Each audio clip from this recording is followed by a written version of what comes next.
Assalamualaikum warahmatullahi wabarakatuh.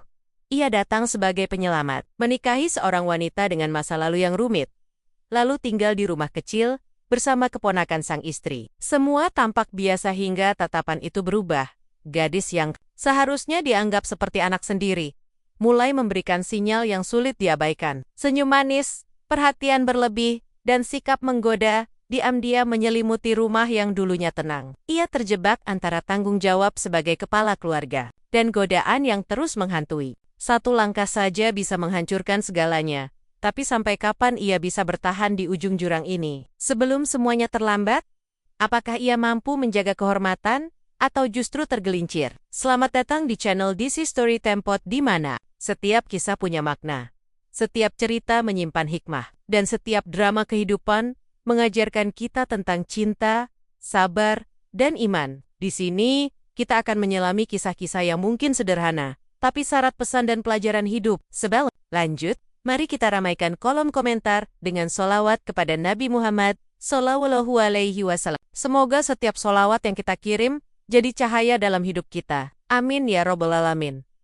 Tak ada yang menyangka bahwa di balik rumah sederhana, di pinggiran kota kecil itu, tersimpan cerita yang mengguncang hati. Rumah itu tampak biasa, pagar besi berwarna hijau lumut, pekarangan kecil dengan pot-pot bunga, dan suara ayam tetangga yang sering terdengar tiap pagi. Namun di balik ketenangan itu, kehidupan 3 orang dewasa yang tinggal di dalamnya tengah diuji oleh sesuatu yang tidak terlihat oleh mata siapapun. Rico adalah pria berusia 42 tahun, seorang pegawai bengkel yang dikenal ramah dan penyabar. Setelah bercerai dari istrinya 5 tahun lalu, ia akhirnya menemukan cinta baru pada sosok wanita bernama Rina. Rina, seorang janda cantik berumur 37 tahun 2021, punya 1 anak perempuan yang sudah duduk di bangku SMP. Mereka menikah 2 tahun lalu, dan sejak itu, kehidupan mereka tampak harmonis, meski penuh perjuangan dari sisi ekonomi. Namun bukan hanya mereka bertiga yang tinggal di rumah itu. Sejak tahun lalu, mereka mengajak Siska, ponakan Rina, untuk tinggal bersama. Gadis berusia 19 tahun itu kehilangan kedua orang tuanya dalam waktu yang berdekatan. Sejak itu, Rina merasa bertanggung jawab untuk merawat Siska layaknya anak sendiri. Ia menganggap Siska adalah bagian dari keluarganya dan berharap kehadiran Rico bisa menjadi sosok ayah kedua bagi gadis itu. Awalnya, suasana rumah terasa hangat dan penuh tawa. Siska membantu di dapur, menjemur pakaian, dan sering bercerita tentang kuliahnya. Ia anak yang rajin, ceria, dan sopan. Rico pun memperlakukannya seperti anak sendiri, memberi semangat saat ia terlihat letih, atau membetulkan laptopnya jika rusak. Tapi entah sejak kapan, Rico mulai merasa ada yang berbeda dari cara Siska bersikap. Satu sore, saat hujan turun cukup deras, Rina harus pergi keluar kota karena pekerjaan mendadak. Siska pulang lebih dulu dari kampus karena kuliahnya dibatalkan. Ia datang dalam keadaan basah kuyup, tergesa-gesa, karena lupa membawa jas hujan. Rico yang sedang duduk di ruang tamu sontak berdiri dan mengambilkan handuk. Tapi bukan itu yang membuat suasana menjadi tegang, melainkan cara Siska memandangnya saat berkata, "Om, bantu handukin rambutku dong." Rico terdiam. Kalimat itu biasa jika diucapkan oleh anak kecil atau seseorang yang benar-benar polos. Tapi dari caranya berbicara, dari nada suaranya, ada sesuatu yang membuat Rico merasa tidak nyaman. Ia bukan anak-anak lagi. Siska adalah perempuan muda yang mulai memahami dirinya. Rico sadar, kalau ia salah langkah, maka semuanya bisa berubah dalam sekejap. Ia tidak ingin membiarkan satu tindakan kecil membuka pintu menuju hal-hal yang tak seharusnya terjadi. Dengan tangan gemetar, Rico menyerahkan handuk itu kepada Siska tanpa menyentuhnya. "Sini, kamu lap sendiri ya. Om ke dapur dulu, mau bikin teh hangat," katanya pelan, mencoba bersikap tenang. Siska tersenyum samar, tapi tidak berkata apa-apa. Ia hanya diam menatap Rico sambil mulai mengeringkan rambutnya sendiri. Rico berjalan ke dapur, namun pikirannya tidak tenang. Ia merasa ada sesuatu yang sedang berubah, sesuatu yang seharusnya tidak dibiarkan tumbuh. Sejak hari itu, Rico mulai menjaga jarak. Ia tidak lagi duduk terlalu lama di ruang tamu. Jika hanya berdua dengan Siska, ia pun membatasi percakapan. Hanya sebatas keperluan rumah, tapi justru dari sikapnya yang menjauh, Rico bisa melihat bahwa Siska sepertinya justru sengaja mencari perhatian lebih. Kadang dengan cara berpakaian yang agak berani di rumah, kadang dengan candaan yang terasa terlalu akrab, meski tidak ada satupun kata yang secara langsung menunjukkan niat tertentu. Rico sebagai pria dewasa bisa merasakan bahwa situasinya tak lagi biasa.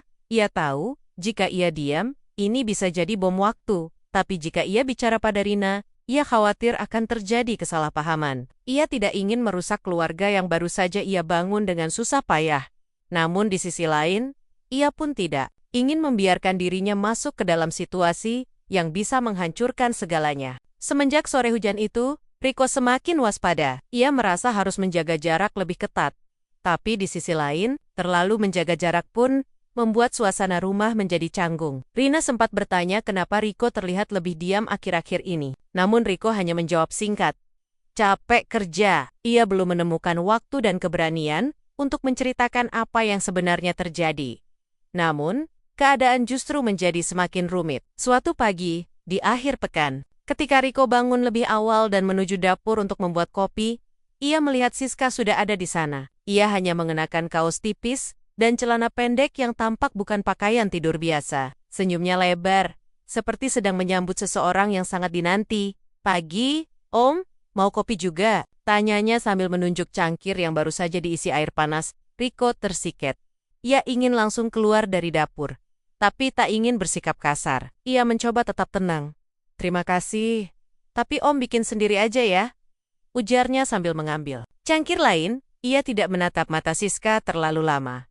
Ia tahu benar, bahkan tatapan bisa membuka celah menuju salah pengertian. Setelah insiden kecil itu, Siska mulai lebih sering muncul saat Rina sedang tidak di rumah. Ia tahu betul jadwal tantenya bekerja di toko kue milik temannya. Anehnya, setiap kali Rina tak ada, Siska seperti mencari-cari alasan untuk dekat dengan Rico. Kadang pura-pura minta tolong membuka tutup botol. Kadang bertanya soal tugas kuliah yang sebenarnya tak terlalu rumit. Rico pun semakin tertekan. Hatinya berkecamuk. Di satu sisi, ia adalah pria dewasa yang punya perasaan dan bisa tergoda. Tapi di sisi lain, ia adalah suami dari Rina dan ayah sambung bagi anak-anak di rumah itu. Ia tahu, jika ia goyah sedikit saja, maka semua yang telah ia bangun akan runtuh seketika. Ia mulai sering menyendiri di kamar, membaca buku, atau mendengarkan radio, hanya untuk menghindari interaksi yang tidak perlu. Tapi yang lebih menyakitkan, Siska mulai menyadari bahwa dirinya dijauhi, entah karena merasa ditolak, atau justru merasa tidak dihargai. Siska pun berubah sikap, ia menjadi dingin, berbicara seadanya, dan kadang bersikap seperti orang asing. Rina mulai merasa ada yang ganjil. Hubungan antara suaminya dan keponakannya tak sehangat dulu. Suatu malam, saat mereka berdua duduk di teras, Rina membuka pembicaraan. "Mas, aku lihat Siska akhir-akhir ini agak berbeda. Kamu perhatikan juga nggak?" tanyanya pelan. "Hati-hati." Rico diam sejenak. Ia tahu, inilah momen yang bisa menentukan arah hidup rumah tangganya ke depan. Ia bisa memilih diam, atau mulai jujur perlahan. Tapi bagaimana cara menyampaikannya, tanpa menyinggung perasaan Rina? Atau tanpa membuatnya merasa dikhianati oleh orang terdekatnya? "Rin, aku mau ngomong jujur, tapi tolong dengarkan aku sampai selesai." "Ya, aku nggak tahu harus mulai dari mana," ucap Rico akhirnya. Dengan suara berat, Rina menoleh. Wajahnya berubah serius. "Aku merasa Siska akhir-akhir ini bersikap terlalu dekat. Tapi bukan seperti anak ke orang tua. Kadang aku merasa dia menyampaikan sinyal-sinyal yang bikin aku nggak nyaman." Lanjutnya perlahan, menatap lantai. Menghindari tatapan langsung dari istrinya, Rina terdiam. Napasnya sedikit tertahan. Antara terkejut dan bingung harus berkata apa. "Maksud kamu, dia menggoda kamu?" tanyanya. Nyaris berbisik. Rico mengangguk pelan. "Aku belum tahu itu benar atau cuma perasaanku. Tapi aku selalu menjaga jarak. Aku nggak pernah membalas. Justru aku merasa takut. Takut kalau kamu salah paham. Takut kalau ini bikin hubungan kita jadi rusak." Rina menatap suaminya dalam-dalam. Wajahnya tidak marah, tapi jelas terguncang. Ia butuh waktu mencerna semuanya. Dalam hatinya, ia percaya pada Rico. Tapi ia juga merasa hancur karena keponakan yang telah ia sayangi seperti anak sendiri, ternyata menyimpan maksud yang sulit dipercaya. "Mas, kamu yakin ini bukan cuma salah paham? Mungkin dia hanya terlalu manja?" tanya Rina, mencoba mencari alasan yang lebih ringan. "Aku berharap itu cuma salah paham, Rin. Sungguh. Tapi naluriku bilang, ini lebih dari sekadar manja, jawab Riko dengan nada getir. Malam itu sunyi, tak ada lagi percakapan. Tapi dalam hati mereka masing-masing, badai baru saja dimulai dan tak seorang pun tahu kemana arah anginnya akan membawa. Malam itu berlalu dalam keheningan yang panjang. Rina tidak langsung menanggapi cerita suaminya. Ia memilih diam, menyimpan segala rasa yang bergemuruh dalam hatinya. Ia ingin percaya pada Riko lelaki yang selama ini membimbing rumah tangganya dengan penuh tanggung jawab. Tapi ia juga merasa terpukul karena Siska, keponakan yang telah ia rawat seperti anak sendiri, ternyata menjadi bagian dari masalah yang begitu rumit. Pagi harinya, suasana di meja makan terasa aneh. Siska duduk dengan wajah datar hania sesekali. Menatap ponsel, Riko mencoba bersikap normal. Meski ia bisa merasakan udara di sekitarnya berubah, Rina hanya diam, menyuapkan nasi perlahan tanpa banyak bicara. Ketiganya terjebak dalam ruang yang sama. Tapi masing-masing hati mereka berada di tempat yang berbeda. Rina memandangi wajah Siska diam-diam. Gadis itu tampak biasa saja, tidak menunjukkan tanda-tanda kesedihan atau kecanggungan.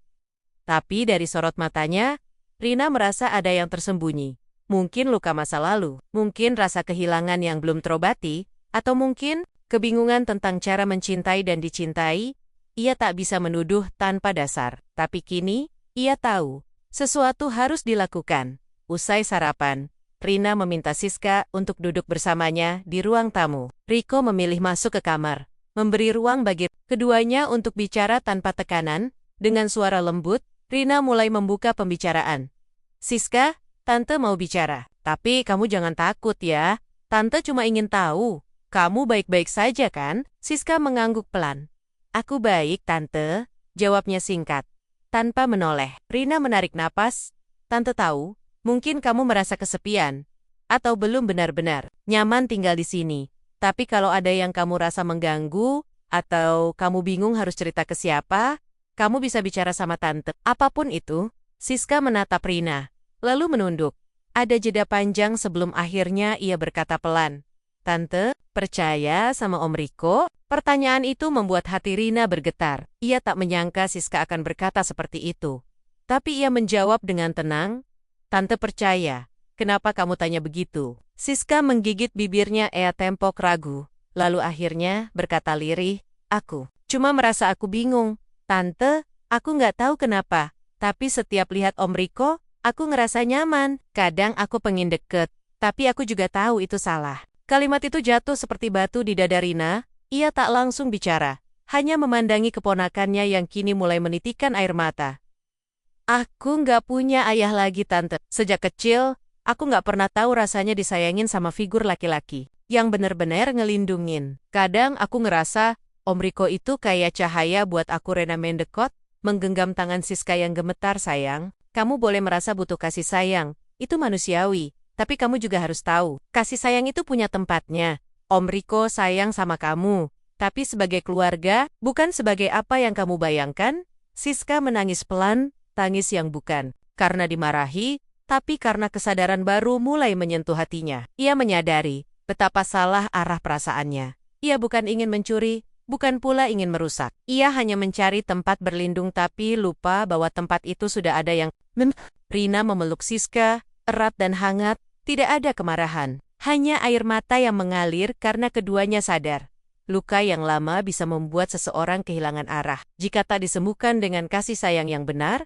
Dari balik pintu kamar yang sedikit terbuka, Riko mendengar sebagian percakapan itu. Dadanya sesak, matanya berkaca. Ia bersyukur karena Rina tidak serta-merta menilai buruk Siska. Ia bersyukur karena perasaan Siska akhirnya terungkap. Dan lebih dari itu ia bersyukur karena rumah tangganya masih bisa diselamatkan. Setelah percakapan penuh air mata itu, suasana rumah mulai berubah pelan-pelan. Siska tidak lagi bersikap menggoda atau terlalu dekat dengan Riko. Ia menjaga jarak, bukan karena marah, tapi karena mulai memahami batas dan peran. Ia juga mulai mengisi waktunya dengan hal-hal positif lebih sering, di kamar untuk belajar, membantu pekerjaan rumah dengan ikhlas, dan sesekali pergi ke kampus lebih awal untuk mengikuti kegiatan ekstra. Rina dan Riko pun kembali menemukan ritme yang nyaman dalam rumah tangga mereka. Tapi bukan berarti semua berjalan mulus. Di balik ketenangan itu, Riko masih merasa bersalah, bukan karena ia melakukan hal yang salah, tapi karena ia merasa telah menjadi bagian dari pergolakan batin Siska. Meski tanpa disengaja, perasaan itu membuatnya sering termenung di malam hari. Bertanya-tanya, apakah ia sudah mengambil langkah yang benar? Rina melihat gelisah di wajah suaminya. Ia tahu, Riko bukan tipe lelaki yang mudah tergoda, apalagi mengambil keuntungan dari kelemahan orang lain. Justru sebaliknya, Riko memilih diam dan menjaga jarak, meski itu membuatnya terlihat dingin di mata orang rumah. Dan kini, setelah semuanya reda, Rina tahu bahwa suaminya sudah berusaha sebaik mungkin melindungi kehormatan rumah tangga mereka. Suatu malam, saat mereka berdua duduk di teras sambil menikmati udara sejuk, Rina memegang tangan Riko dan berkata pelan, "Mas, aku ingin bilang terima kasih." Riko menoleh, sedikit bingung.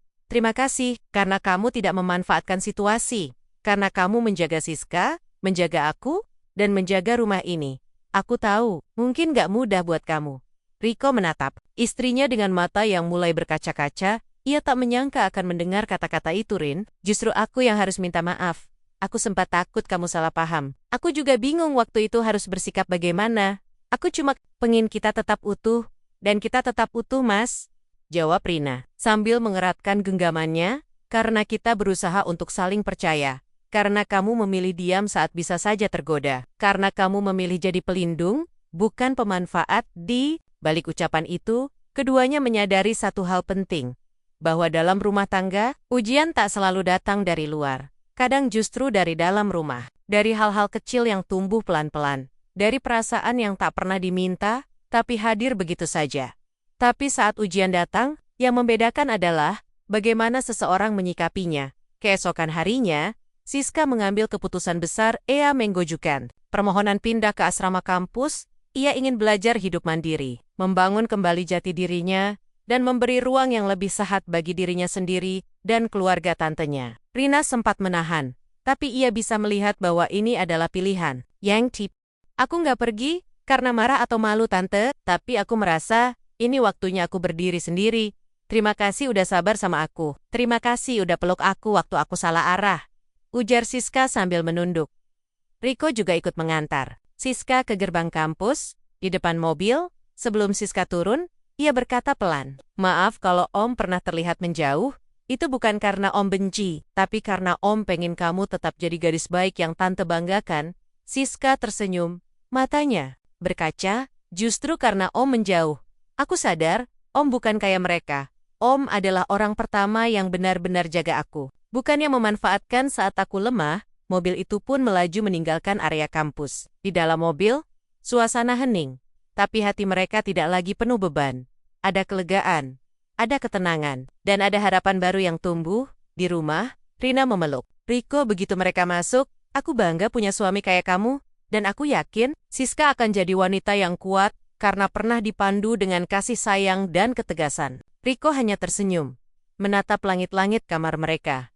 Dalam hati, ia tahu badai itu telah berlalu, dan meski menyisakan luka kecil, luka itu justru menjadi pengingat bahwa kejujuran, kesabaran, dan sikap menjaga adalah fondasi dari rumah yang tak mudah runtuh.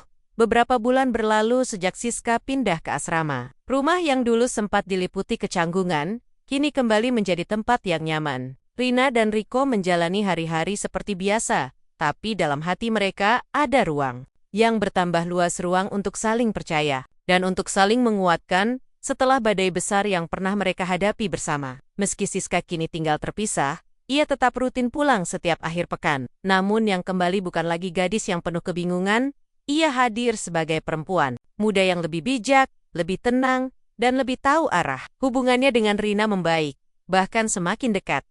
Sementara dengan Riko, ia menjaga sikap dengan penuh rasa hormat dan batasan yang jelas. Di suatu sore yang hangat, saat duduk bersama di ruang keluarga, Siska menyerahkan sebuah amplop putih kepada Riko dan Rina. "Ini dari kampus," katanya pelan. Riko membuka perlahan dan membaca surat itu dengan penuh perhatian. Wajahnya terangkat, lalu menatap Rina dan Siska dengan mata berbinar. "Siska dapat beasiswa untuk program pertukaran pelajar ke luar negeri," ujarnya bangga. Rena langsung memeluk Siska dengan haru, sementara air mata Siska tak terbendung. "Aku nggak nyangka bisa sampai titik ini. Semua karena Tante dan Om," katanya lirih. Riko menatapnya dengan bangga, lalu berkata dengan suara yang penuh kehangatan, "Kamu yang pantas dapat ini, Siska. Kamu yang memilih untuk tumbuh. Kami cuma bagian kecil dari perjalananmu." Malam, sebelum keberangkatannya, Siska duduk bersama Riko di teras rumah. Tak banyak bicara, hanya ditemani suara jangkrik dan lampu kuning yang temaram. Lalu dengan suara lembut, Siska membuka percakapan, "Om Riko, waktu itu, kalau Om balas perhatian aku, mungkin ceritanya beda, tapi Om gak pilih jalan itu. Dan dari saat itu, aku belajar sesuatu." Riko menoleh, menatap Siska dengan mata yang tenang. "Belajar apa, Nak? Bahwa kasih sayang sejati bukan tentang memiliki, tapi tentang menjaga. Waktu itu aku salah arah, tapi Om tidak biarkan aku jatuh lebih jauh. Om selamatkan aku dengan cara yang paling mulia." Riko tak sanggup berkata apa-apa. Ia hanya tersenyum, lalu menepuk pelan bahu Siska. Dalam hati, ia tahu bahwa semua perjuangannya untuk menahan godaan, menjaga sikap, dan melindungi keluarganya tak sia-sia. Ia bukan hanya menyelamatkan rumah tangganya, tapi juga masa depan seorang gadis muda yang nyaris kehilangan arah. Keesokan harinya, mereka mengantar Siska ke bandara, peluk hangat, dan tangis. Perpisahan mengisi detik-detik terakhir sebelum keberangkatan. Rina berbisik di telinga keponakannya, "Ingat, kamu adalah gadis kuat. Jangan pernah biarkan masa lalu menenggelamkan masa depanmu." Siska mengangguk sambil memeluk erat. Lalu ia menatap Riko dan berkata, "Om, terima kasih, karena jadi lelaki yang tak mudah goyah. Suatu hari nanti, aku ingin menikah dengan pria yang seperti Om, teguh dan bisa dipercaya." Riko tak bisa menyembunyikan air matanya. Ia hanya menjawab pelan, "Dan kamu akan jadi wanita yang hebat." "Sis, Om yakin."